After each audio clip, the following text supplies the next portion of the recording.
Food and Beverage Magazine Live, bringing food and beverage to life with your hosts, James Beard Award winner Jennifer English and Food and Beverage Magazine publisher Michael Politz. Featuring leaders in the hospitality, branded food and beverage, and CPG industries, many of whom are Jennifer and Michael's friends in the business, for an informal and informative conversation where friends in the business share the latest intel, ideas, and best practices. Live, juicy inside scoop from the tastemakers, newsmakers, bread bakers, drink shakers, spoon lickers, clam diggers, farms, foodies, and friends of the food and beverage magazine world. Here are your hosts, Jennifer English and Michael Politz. Well, hello, friends, and happy Valentine's Day. It's time for a happy Valentine's Day brunch. And what better way to celebrate than with a Bloody Mary? We have a guest today who is going to revolutionize the way we enjoy Bloody Marys. Well, he's going to spread it and spread the love, the Bloody Mary love, that is. We're going to introduce you to some of the most interesting, prepared, ready-to-drink Bloody Mary cocktails out there. But anybody who loves a Bloody Mary and makes Bloody Marys will tell you mine's the best, because it's that kind of thing where your signature style, your house style, really says something about your overall philosophy of flavor, your spirit of hospitality. And we are thrilled today to welcome David Novin, who is here.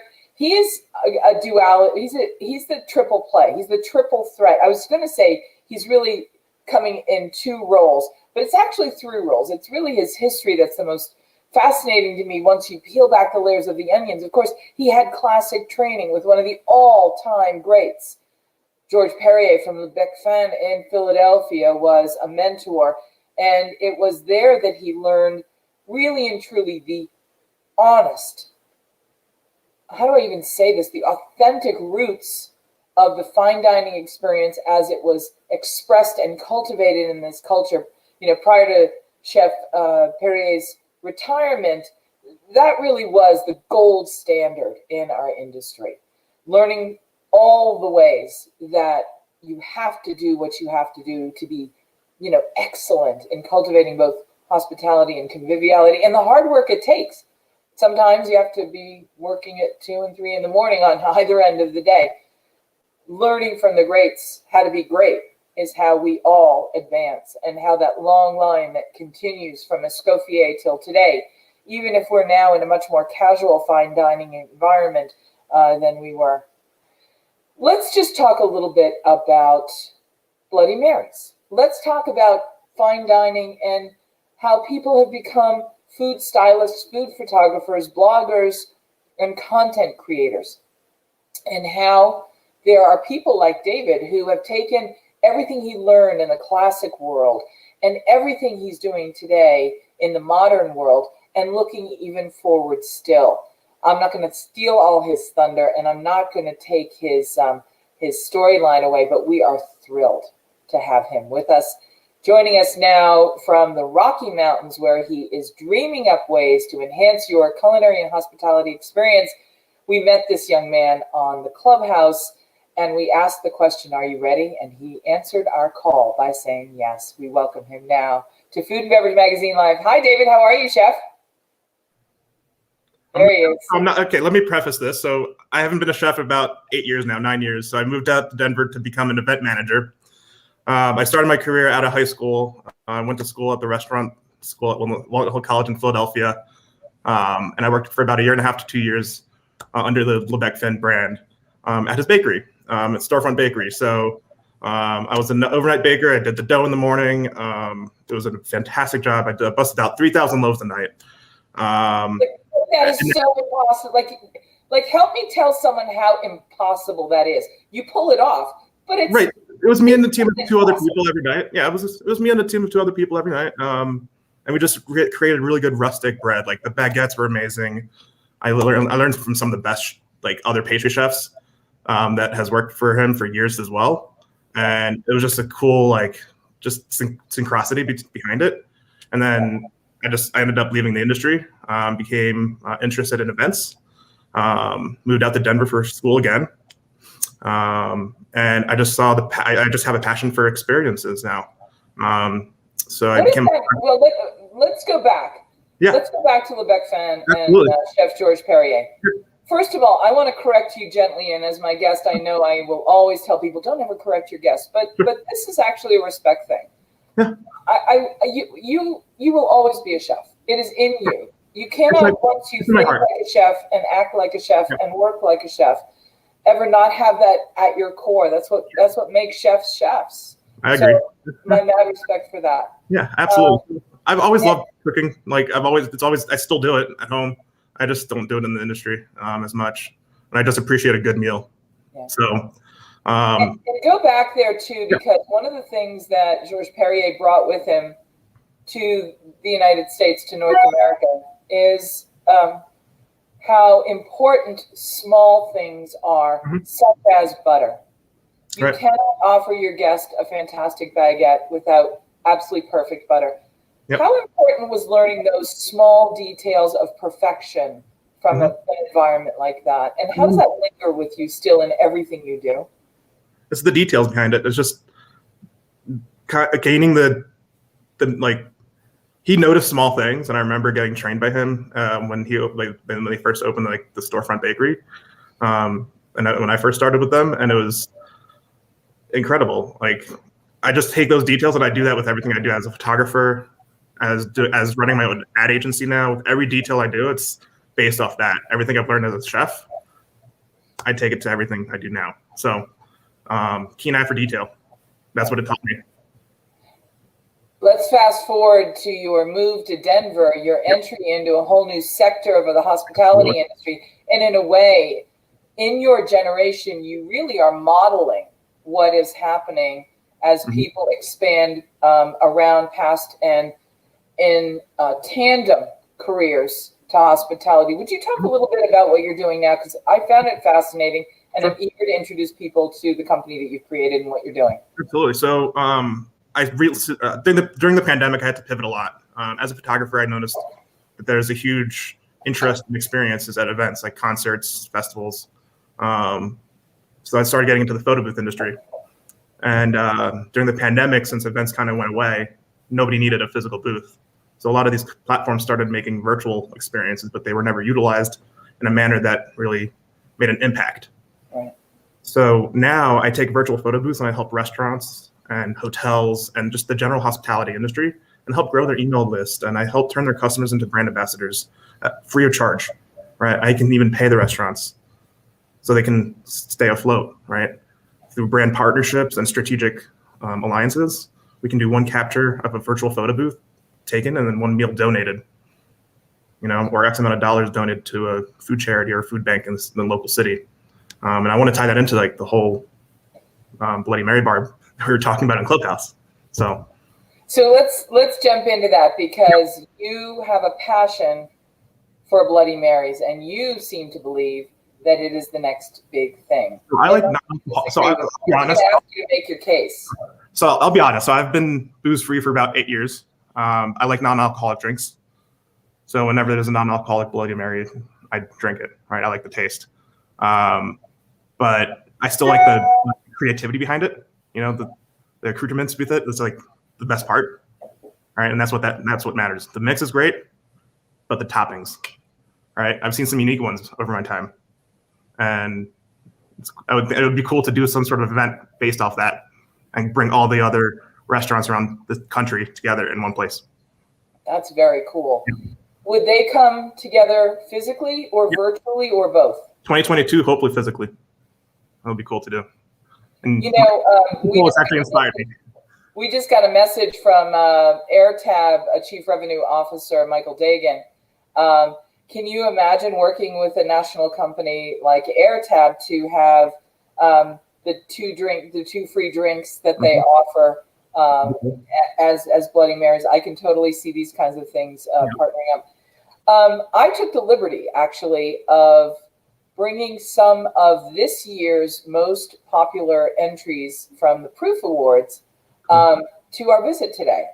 Now, I know a lot of people like a big, tall pint glass with gobs of ice and the Bloody Mary has become the blank canvas of the over-the-top world, where garniture has taken on a life of its own. A pickle on a stick with a cheeseburger and a chicken tender. And, I've seen outrageous examples of crispy bacon and asparagus spears. Personally, if the great Bloody Mary in the glass is wonderful, you really don't need that distraction. But I can understand why people do it. And I'm eager to see. One of the most remarkable ones I've ever had was at Tales of the Cocktail. And I want to say I was with Laura Badish, who's one of the great industry professionals in the country. And somebody did a clarified tomato water as the tomato essence. And so it was a clear Bloody Mary. Interesting. And it had basil leaves and bocconcini, mozzarella cheese. And it was like the most perfect caprese salad Bloody Mary. I mean, it was just so light and clear and intentional and sensational. I just can't That's say the concept we should feature at a festival. For I know, right? Yeah. So I've got my my ice. I've actually used crushed ice and a big wedge of fresh lemon, but I'm in the desert where the lemons are dripping. How do you crush that ice? With my bare hands. Publisher of Food and Beverage Magazine, Michael Politz, welcome. You like my teeth? Nice. These are my little Valentine's things. Oh, that's cool. Happy Valentine's Day. So we have 3 Bloody Marys that were part of the proof tasting. One is from That's a company called Buzzbox. It's a All right, I'm leaving. Bye. No, we got to talk to you about this. Almost I just wanted to say hi. But do you know that David is an events guy, and I know that you are an events guy, and we're going to talk about it. Yeah, what's that? make it happen. We're going to talk offline. Michael Dagan's watching. Oh, hey, Michael. Michelle Tell's watching. I know. Hey, happy Valentine's Day, Oh, everybody. you already knew that? Yeah, I mean, I knew Michael was, but he just popped up again with a message. So I'm going to introduce you to 3 of the things, David, that we have to choose from today. Nice. Buzzbox Premium Cocktails, Bloody Mary, Shake It Baby, it says on the box. Very cool. I love that. I love the kind of product marketing for that too. Like that kind of stuff's awesome. Like Bloody Mary in a box. Yep. Then I have to tell you, this one really captured my attention. It's called the Bloody Buddy. Nice. And this is from Dripping Springs, Texas. And it says shake and pour over ice, contains vodka. I love the idea that you can purchase these now. Yep. And then once again, you can also make them your own. And then this one, I thought this was pretty cool. This is the Bagan's 1806, and it doesn't say where it's from, but this is a Bloody Mary vodka with natural flavors, ready to drink, 15% alcohol, 30 proof, but it's in a like tight little can. That's a Levesque. That's a Levesque brand. Yeah. Oh, this one is? Yeah, I really like the look of this. I mean, it's kind of... Why are you guys talking about Bloody Marys? Well, we're going to talk about why we're talking about Bloody Marys, because we're talking about a Bloody Mary event. So, I'm going to give you... I'm going to keep... Can I make a shameless plug really quick? Yeah. So in Denver, the best bagels in Denver is called Rosenberg's. And I'm not getting paid to say this or anything, but they have a great Bloody Mary program at Rosenberg's in Denver. They have 2 locations right now. They're opening a 3rd in Boulder. If you're ever in Denver, come through. It's incredible. Worth everything. Can you put that in the private chat so Jonathan can run it along the bottom? Absolutely. Yeah. Hey, while you send him that, we're going to do a quick commercial for our Fearless Leaders fabulous book, the Food and Beverage Magazine Guide to Restaurant Success. And if you want your product featured in our show, just get in touch with Michael Politz and me. We'll be happy to run your ad right in the middle of the show, just so everyone can pay attention. Whether you are thinking about becoming a restaurateur or you are already in the business, Michael Politz has written a must-read, the Food and Beverage Magazine's Guide to Restaurant Success. Pick up your copy today at Barnes & Noble, Amazon, Books A Million, or wherever fine books are sold.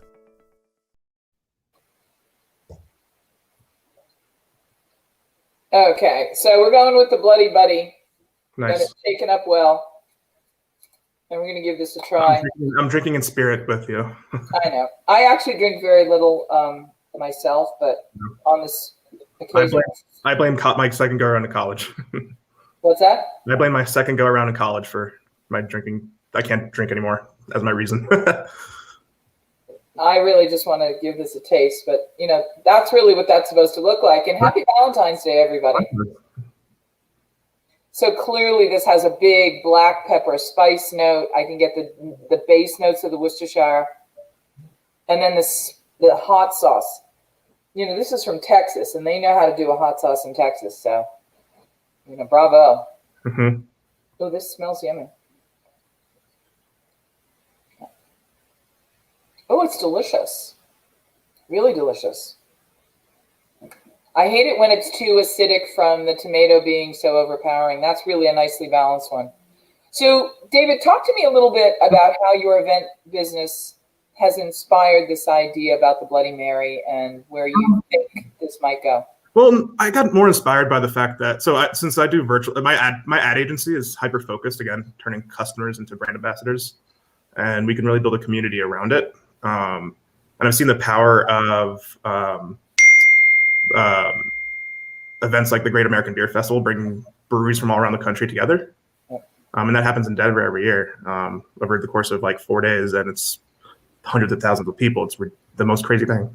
I worked security for it for a couple of years, and it was nuts. But why not elaborate that on other industries and other segments of the alcohol industry? Other categories. I don't drink anymore, so but it's still cool and fascinating to connect. I like making those experiences and connecting people. The Proof Live Awards are unusual and different in the industry because it's the only awards that are judged by a team of beverage buyers. So the buyers for restaurants, hotels, major chains, Delta Airlines, they come from all over the country. They're flown in with our partner, Delta Airlines. Very cool. And the tasting is with an eye towards not only the quality of the products, but it's a lot of new products as well as legacy brands. And what you're saying speaks exactly to what we've been seeing over the last couple of years in the Proof Awards, which is we're seeing this tremendous interest in the kind of craft. And so smaller companies that are coming up with these kinds of, innovations. I know that many of the state legislatures around the country have been dealing with the issue of, do we open the bars back? Can we have alcohol to go, et cetera? And I think some things like this are terrific for, if you're a restaurateur, you can really do a lot of things like this, as well as with the vendors. Yep. I don't want to overstate this. Talk to me a little bit about your ad agency and how you deal with people in the hospitality industry. Obviously, Food and Beverage Magazine is a media brand with 14 million readers, unique readers every month. But I want to talk about how we have to all come together now because so many millions of people in our industry have been displaced that restaurants have closed. Right. Talk a little bit about your agency and how you're addressing some of these issues. Yeah, absolutely. So part of my ad agency, again, it's pretty much focused on the virtual photo booth experience, and that's a web-based application I can show you guys on the screen. Please. Yeah. So essentially what happens is that you go to the table, you scan a QR code, right? You're already scanning a QR code to see the menu, but I help implement a whole digital experience for restaurants, for the menu, for links to their social media links, email sign-up lists, surveys, etc., right? Contests. So they scan the QR code and they can go to the virtual photo booth, and it looks pretty much like this. Can you screen share your screen with us? I can do my phone to the computer. I could do it on my screen. I can do it on my browser. But we can do custom video content for the restaurant as a splash page. Let me pull it up really quick. Give me one moment. Yeah, no, take your time doing that. I want to remind everybody, let's just tell the name of your company. It's Capture All. Capture All Booth. That's the website, but I just go by Capture as the ad agency. So, all right, let me get it up here. Let me share my screen. I love that your shirt says Mission. What's that about? That's it's a music venue in Denver that opened up in 2019 to 2020. And then they obviously had to close down until there's no concerts happening. but it's one of the coolest concert venues in Denver. And you do stuff for them and with them as well? I worked as a security. I was a supervisor for the front doors. So every night we had around, depending on the show, up to 4,000 people. Wow. I managed a team of 50, customer focused based. So you're going into a deep dive in the events business, learning every part of it. Exactly. You were doing that, and Yep. I'm impressed.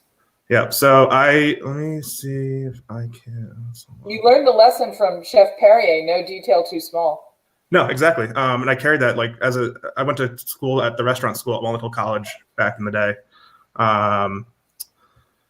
Okay, let me just send the link to the chat really quick. Send it. So that's what the virtual photo booth will go to. I don't know if you'll put it in the bottom. Can you share this? Yeah, Jonathan can put that up for us. Awesome. Yeah. So essentially what I do is I help these restaurants create these digital experiences, right? So I just went to a restaurant yesterday. They have a QR code on the table, but it just went to their menu, right? There are like 10 missed opportunities, right? They can grow their business through the QR code, but they're not doing that. So there you go. That's a little stretch, but that's fine. Essentially, that video background is custom. We can do custom videos for each restaurant or hotel. All the information can be at the bottom. This is just a demo, but then you can start your screen. You can select an overlay or boomerang photo or GIF, right? You can also do videos as well. But and like, so let's say a poo-poo platter with the sterno comes to the table, so it's got fire and excitement. Exactly. Yeah, and take a selfie with it. Right? That's just dripping with cheese comes to the table. Exactly. So it's a super immersive experience for the restaurant. The whole goal is to get it co-branded. So like work with a strategic partner, like a local business, like a real estate agency, or maybe take it national and go with like Hyundai or something, or even Delta Airlines, and have them power the experience. So that way we can also give back to the restaurant, but also implement that community give back program through one capture taken is one meal donated. So if you're down in your luck, the restaurant can provide a free meal to you. Wow. Or maybe you lost your job, or if you are short from a paycheck or something. I don't know. Whatever happens, like we're all struggling. And everybody in this business knows somebody else in this business that's lost their gig. And I know we've all bought lunch or dinner for somebody that needed a little helping hand along the way. And we've all personal experience with this. Exactly. And this is just as easy. Go to a restaurant, take a selfie, post it to social media, and automatically that brand, whoever sponsors it, would automatically donate at the end of the month a meal to somebody that needs it. So let's say there's 800 photos taken. That's 800 meals donated. Wow. At that one restaurant, all covered by a sponsor. And that's powerful. And that kind of experience, that connection that people can have is what I love. And that's my passion. And I've grown that into my ad agency. I've been pivoting into this, right? And then the restaurant benefits from an email list so they can stay in contact with their customers. I can run demographic information. And so when the picture's done, like Jonathan's showing us, Jonathan, put that back up. So this is something I can then share on my Instagram. Exactly. I can share it on my Facebook page. I can share it everywhere. And the more I share it, the better it is. Because why? Because then more people will see it, and it's more organic. Because if people follow you, they're going to see that more than an ad, and they're going to want to engage with that more than an advertisement. Wait, I can't.